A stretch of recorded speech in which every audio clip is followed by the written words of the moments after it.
Hello, Orange County. I'm Matt Takahashi. And I'm Laura M. Hathaway. Whoa, what's going on with you? Well, spring is sprunging all over right now. Birds are chirping, bunnies are hopping happily, and I am lousy with allergies. But are you gonna be okay to do the show? Yeah, I should be fine. Just as long as the stories we do don't remind me of how miserable I feel right now. No, I think they will do what they always do. Bring a smile to your lovely face. Yeah. First up, the Santa Ana Zoo recently broke ground on renovations that will upgrade their facilities and habitats for the animals. Not only will there be an educational building with a classroom and meeting spaces, a temporary butterfly exhibit, and changes to the farm area, additional updates to the zoo will include habitats for giant river otters, overhead walkways for monkeys, and an area where you can pet and brush goats. The new exhibits are scheduled to be open in 2023 and is part of a 20-year master plan adopted by the zoo in 2018. Though it's best known for its monkeys, the zoo is home to over 260 animals. Just thinking about all that animal dander makes me... Oh, I'm sorry, but look! Come on, cute river otters. Right in our backyard? I mean, that's worth a few sniffles, right? Fine. Next up, a story that takes place inside and doesn't involve animal dander. On Saturday, April 30th at the Main Place Mall in Santa Ana, the Orange County Department of Education and VSA Orange County will present the very special arts festival, Rise Up. It's a celebration of the arts by, with, and for people with disabilities, intended to make the arts accessible to people of all abilities. The festival will begin with an opening ceremony at 11 o'clock a.m. and will include hands-on workshops, demonstrations, a visual art exhibit, and performances with an ASL interpreter provided. For more information, you can visit icvisualarts.org. Wow, I am feeling so much better now. Let's hear the next good news story, Matt. What's wrong? Well, the next story is... Hey, it's fine. You've already done the animal dander story. What could be worse? As long as it's not about, being outside or plants. Am I right? Next up, a story about gardening. Come on, man. Anyway, if you're looking for a great reason to get out into the spring air and really get your hands dirty, look no further than your nearest community garden. Here in Santa Ana, we have 6 different options, and Orange County itself has more than 20. These areas are utilized for more than just growing plants. You can practice mindfulness, learn about how different plants and animals connect in nature, take a workshop, interact with other members of your community, or just get some hands-on experience growing something. If you want more information about the community garden nearest to you, check out the website on your screen now. Laura? Now that more and more businesses are opening back up for their employees, more people are heading back to the office. But we've spent so much time working from home that some of us have forgotten what it's like to have to leave home for work. But we have some tips for you in our next segment, Life After Lockdown.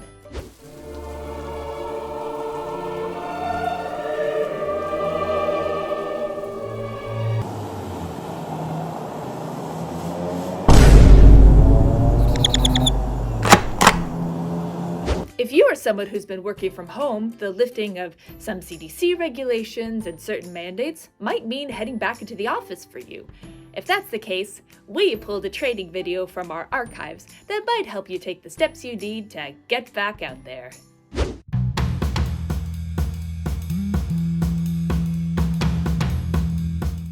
This is Laura. Laura has been working from home for 2 years. But recently, her boss, Mrs. Stevenson, told her that she will need to report to the office at least twice per week.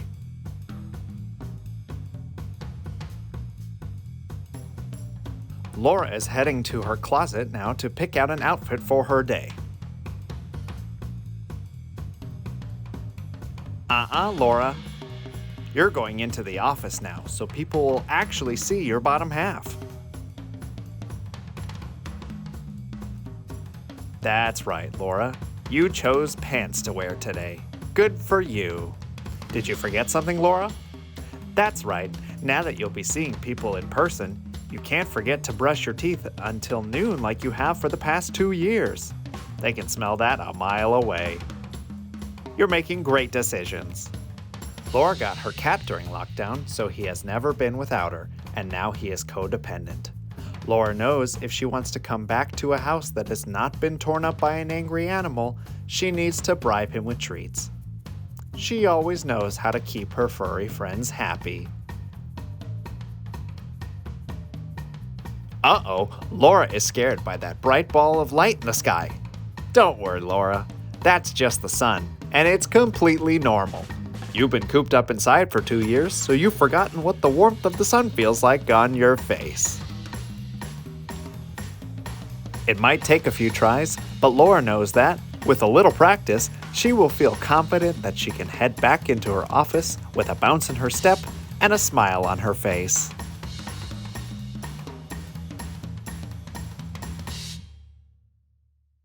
Wow, that woman in the archival film looked really familiar. She reminds me of someone, but I can't quite put my finger on it. Well, while I figure that out, I'm going to turn it over to some folks from the Chance Theater's upcoming production of Cry It Out.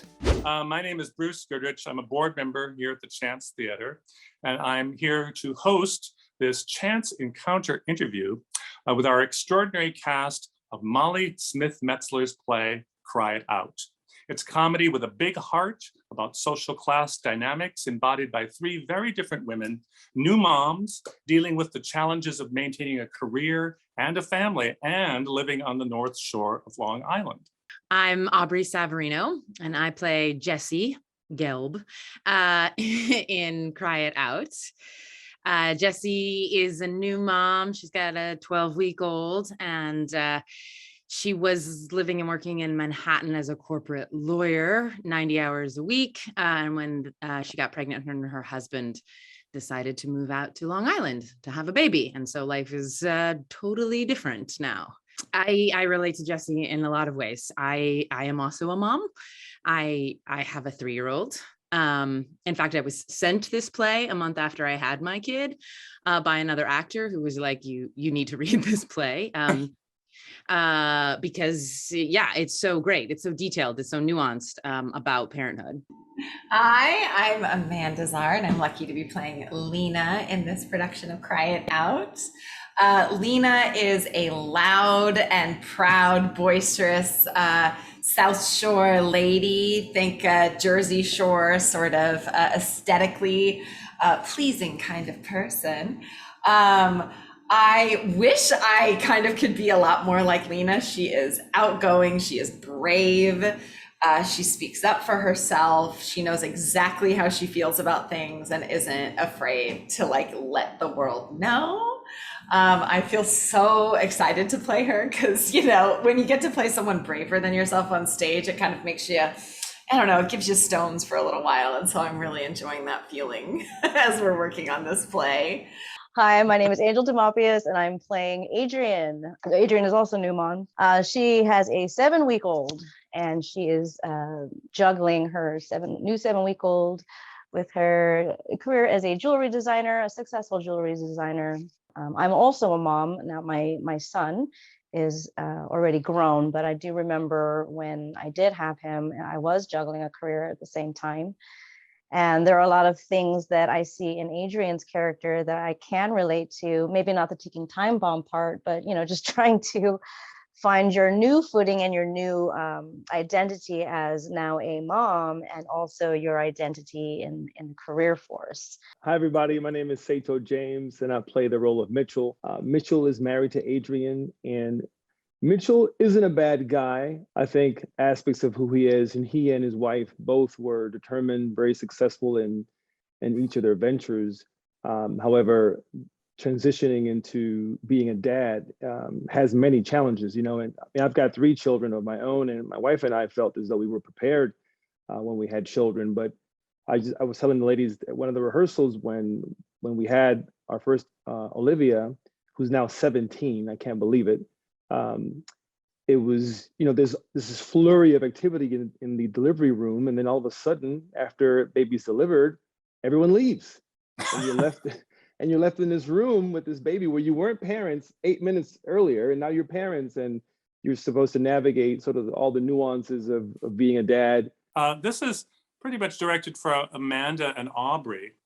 The bonding of your characters is particularly crucial to the play's story and outcome. I mean, everybody has a certain way that they deal with one another, all 4 of you, but you two are a very particular pair and become more so. So as actors, how has the playing of that evolved or perhaps changed during rehearsal, and maybe some discoveries?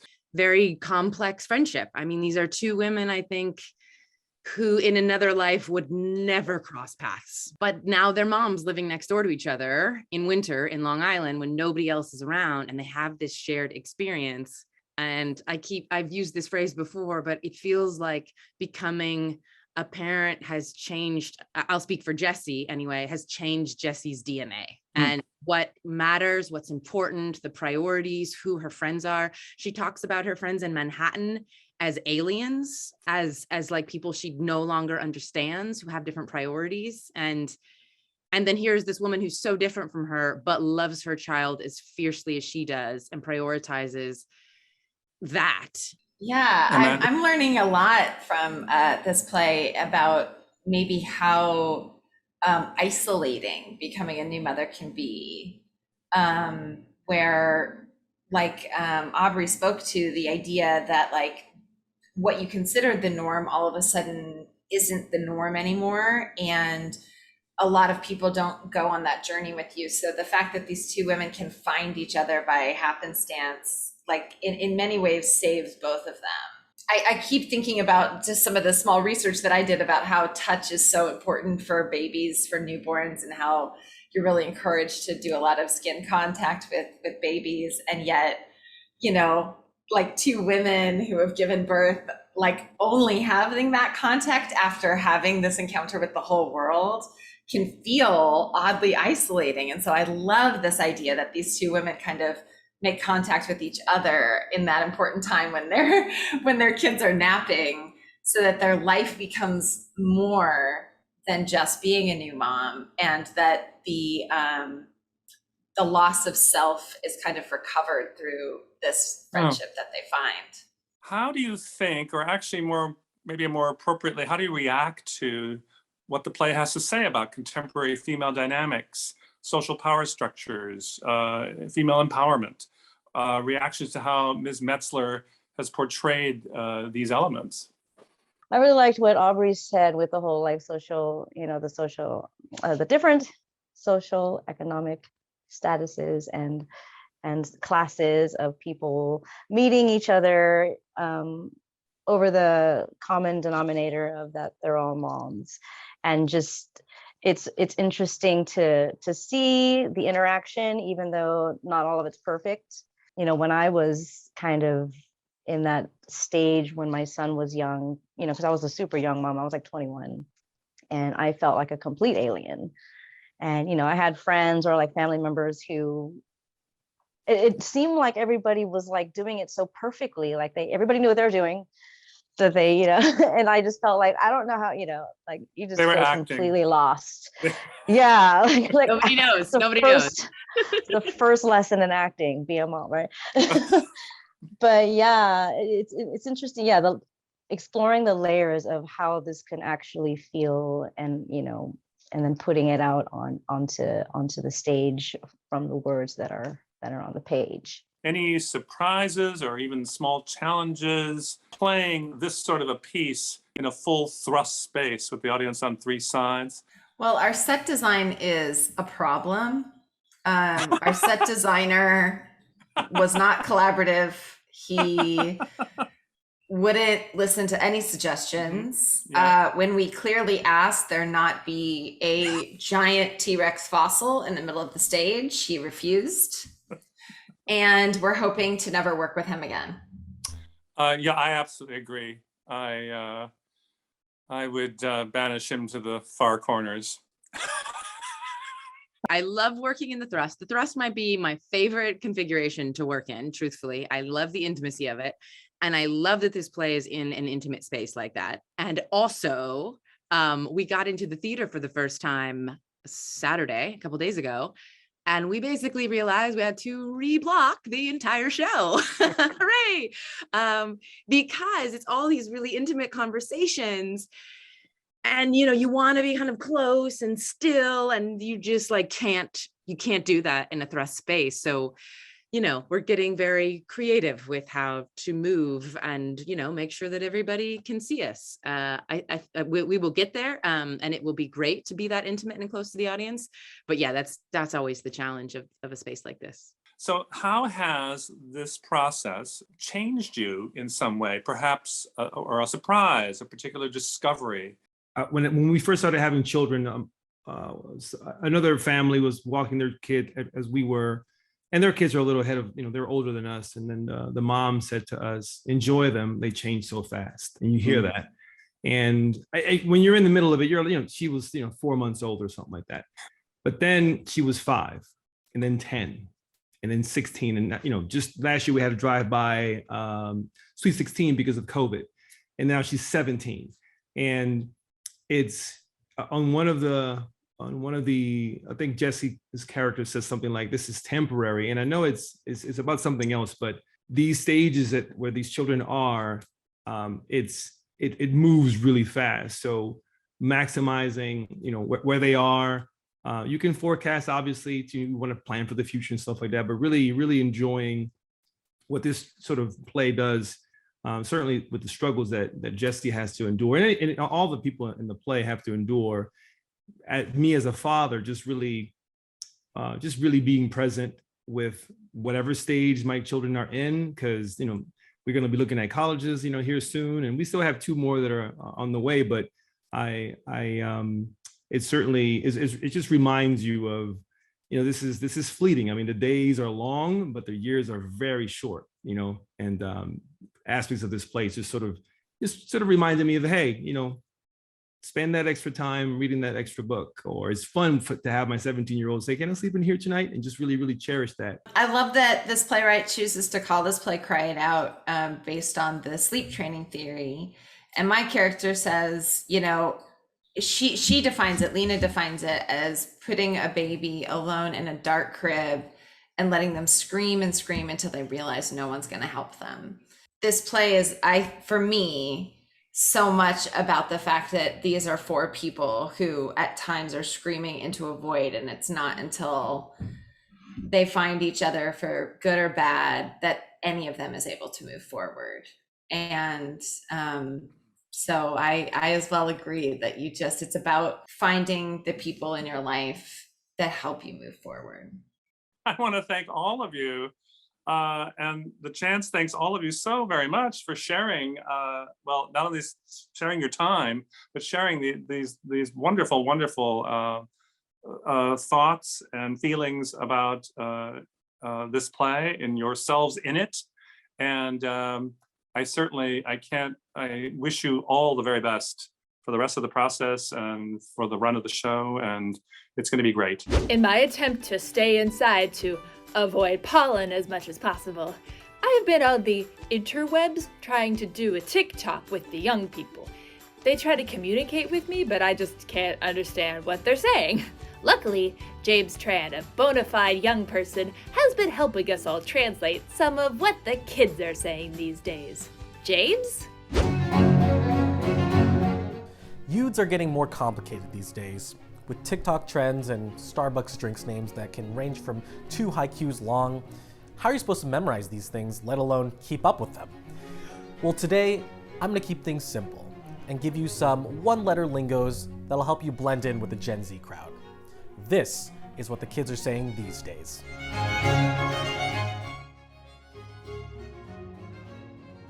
Let's start with W. Also known as dub or dubs, it's an abbreviation for win. It signifies a current triumph or potential victory. You snagged the last brownie from the cafeteria? W.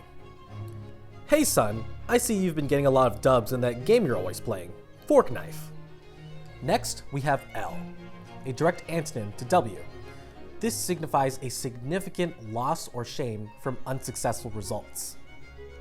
David tried to stream on Twitch, but got 0 viewers for all 8 hours of his stream. What an L. Oftentimes, it can be used as a response to a sore loser's unwarranted excuse for their loss. You only beat me because you were using a cheap character. L plus ratio plus you're bad plus get good. Finally, we have F. In a similar vein to L, it is also used as a response to a loss. However, instead of being used in a derogatory manner, it's more of a matter-of-fact expression or a condolence to the party which holds the L. I dropped my keys into a sewer grate, and now I can't get back into my house. F. As you can see, it's never too late or too difficult to keep up with what the kids are saying these days. Now go out there, use these letters, and if you need me, I'll be playing that game that all the youths like me love. Fork Knife. If you are caught up in the whirlwind of life, a gusty, cold wind sweeping you round and round, and you just need someone to blow a little hot air at you. That metaphor really got away from me, didn't it? Either way, here's our next segment, Dear Daryl. Dear Daryl, my kids love Easter egg hunting in the spring, but they're just too good at finding the chocolate eggs that I hide. Is there a hiding place that I haven't thought of yet? Hidden Hannah. Dear Hidden Hannah, your kids will never find any chocolate eggs if you eat them all first.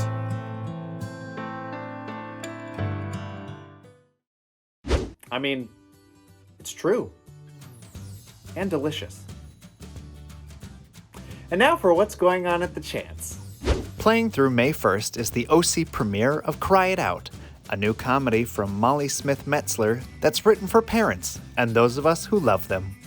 Children of all ages have asked for it, and we're thrilled to have Fancy Nancy the Musical returning for a 5th time. This delightful family show will run May 27th through June 19th. Grab your feather boa and join us. Join the Chance and a slew of talented Orange County artists at the first annual OCTG Theater Awards on Monday, April 25th at Segerstrom Center for the Arts. Visit octheaterguild.org for more details. On April 27th, we will present the second stage singing of the new musical Crimson Lit Scarlet Letter Setlist, the all-female Girl Riot modernized adaptation of the Scarlet Letter from 2020 resident playwright Krista Knight and award-winning singer-songwriter Jill Sobel. Teens can now sign up for one of our free summer theater camps. Teens Speak Up for junior high and high school students, or Spectrum Speak Up for teens who have been diagnosed with high-functioning autism, Asperger's, or PDD-NOS. Slots are limited, so hurry up and register at chancetheater.com. And finally, our Chanceathon Community Festival fundraiser is back August 27th through 28th, and you can take the stage in support of the Chance. Visit chancetheater.com/Chanceathon 2022 for details. And most importantly, we want to hear from you, OC.